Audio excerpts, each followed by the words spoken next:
कि कोहरे से सिर्फ एक चीज सीखने को मिलती है कि जिंदगी में जब दूर का दिखाई देना बंद हो जाए तो एक एक कदम चलते रहिए, रास्ता अपने आप खुल जाएगा। एक छोटी सी कहानी, ये कहानी एक ऐसे राजा की जिसने गलत तरीके से, क्रूरता से अपनी ही जनता का पैसा, अपनी ही जनता से धन जवाहरात लूट करके एक अपना बड़ा सा खजाना बना लिया था। राजा के सामने चिंता ये थी कि उस खजाने को कहाँ छुपाया जाए, तो उसने जंगल में सुनसान जगह पर एक तहखाना बनवाया। उसकी चाबी सिर्फ दो लोगों के पास थी, उसका रास्ता सिर्फ दो लोगों को मालूम था, एक तो राजा और दूसरा उसका बहुत भरोसेमंद मंत्री। इन दोनों के पास में उसकी चाबी थी। राजा को लगता था कभी अगर मैं नहीं जा पाया तो मंत्री को भेज करके एक बार चेक करवा लूंगा कि सब कुछ ठीक है, सब कुछ सुरक्षित है। बीच बीच में मंत्री को भेज दिया करता था, दौरा करके चेक करके वो सारा आ जाता था कि हाँ जी वहाँ रखा हुआ है। कुछ और लूट लेते थे तो उसको भी वहाँ पहुँचा देते थे। कुल मिलाकर के वो जो तहखाना था वो एक तरीके की अपनी एक जन्नत बन गई थी, जिसमें बहुत सारा खजाना था, बहुत सारे हीरे जवाहरात थे, ऐसे ऐसे रत्न थे जिनके बारे में शायद दुनिया को भी मालूम नहीं था। एक बार राजा के मन में आया, रात में कि एक काम करता हूँ, आज जा करके एक बार खजाना देख करके आता हूँ। सुबह सुबह सूर्योदय होने वाला था। उस वक्त राजा घोड़े पर सवार होकर के चुपचाप अपने राजमहल से निकला और उस जगह पर पहुंच गया, उस जंगल में सुनसान जगह पर जहाँ तहखाना था। उसकी चाबी राजा के पास थी। दरवाजा खोला, उसके बाद अंदर गया, जाकर के हीरे जवाहरात देखने लगा और मंत्रमुग्ध हो गया। वो होता है ना कि सेल्फ ऑब्सेशन होता है, अपने आप को सिकंदर मानने लगा। उसको लगा कि दुनिया में मुझसे अमीर कोई नहीं है। हीरों को देखने लगा, जवाहरात को देखने लगा, रत्न देखने लगा, आभूषणों को देखने लगा। इतना बिजी हो गया, खो गया, अपनी ही दुनिया में था, अपने ख्यालों में था। तभी कोइंसिडेंटली वहां से वो मंत्री निकला जिसके पास में उस खजाने की, उस तहखाने की दूसरी चाबी थी। उसने देखा कि दरवाजा खुला हुआ था और वो डर गया। उसे लगा कि क्या पता शायद मैं एक दो दिन पहले आया था चेक करने के लिए, तब शायद मुझसे गलती से दरवाजा खुला तो नहीं रह गया। डर के मारे फटाफट से जल्दी से उसने दरवाजे को लॉक किया और वहां से चला गया राजमहल की तरफ। राजा साहब अंदर मंत्रमुग्ध हो रहे थे, हीरों में, जवाहरात में, आभूषणों में। जब उनका पेट भर गया, जब मन भर गया कि भाई अब ठीक है, बहुत देख लिया, अब लगा कि चलो वापस चलते हैं महल की तरफ। जब बाहर आने के लिए दरवाजे के पास पहुंचा तो ये क्या, दरवाजा बंद था। बहुत कोशिश की लेकिन बाहर से लॉक हो गया था। चाबी थी लेकिन उस चाबी का होगा क्या।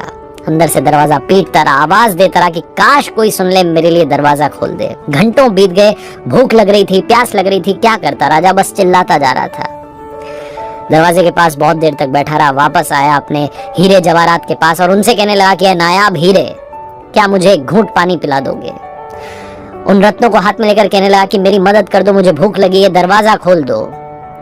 राजा को ऐसा लग रहा था कि वो हीरे जवाहरात भी उससे कह रहे थे कि ये तेरी जिंदगी भर की जो दौलत है, जो तूने गलत तरीके से कमा ली है, अपने तरीके से कमा ली है, इसको सारे को यहाँ ला करके इकट्ठा कर दिया, ये भी तेरी मदद नहीं करेगी, तुझे ना खाना देगी ना पानी देगी। राजा भूख प्यास में इतना कमजोर हो गया था वहां पड़ा पड़ा कि बेहोश होकर के जमीन पर गिर गया। जब होश आया तो हालत खराब थी, ऐसा लग रहा था कि बस कुछ सांसें बची है। राजा ने फटाफट से एक हीरों का बक्सा था, उसमें से बहुत सारे हीरे बाहर निकाले, एक बिस्तर टाइप का बनाया, उस पर लेट गया और दुनिया को एक मैसेज देना चाहता था। जाते जाते एक संदेश देना चाहता था। उसका मैसेज बड़ा सिंपल था लेकिन लिखने के लिए वहां कुछ कलम तो थी नहीं, ना कोई पेंसिल थी। वो क्या करे, तो एक पत्थर दिखा, उससे अपनी उंगली तोड़ ली, खून बहने लगा। उस खून से दीवार पर कुछ लिख दिया और उसके बाद मर गया। यहाँ जो मंत्री था वो अपनी सेना के साथ में राजा साहब को खोजने के लिए निकल चुके थे। बहुत दिनों से ढूंढ रहे थे, राजा साहब मिल नहीं रहे थे, बहुत कोशिश कर ली।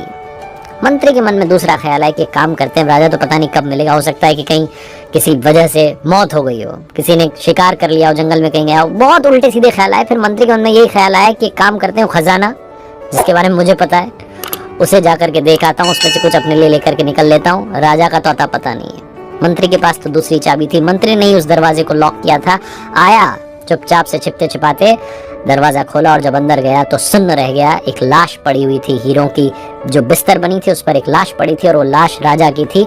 दीवार पर कुछ लिखा था, दीवार पर खून से लिखा था कि मेरी जिंदगी भर की कीमत, ये दौलत, इतनी मेहनत करी, ये जो सारा मेरा खजाना था, मेरी जिंदगी भर की जो कमाई थी, वो मुझे मरते वक्त एक घूंट पानी और एक निवाला नहीं दे सकी।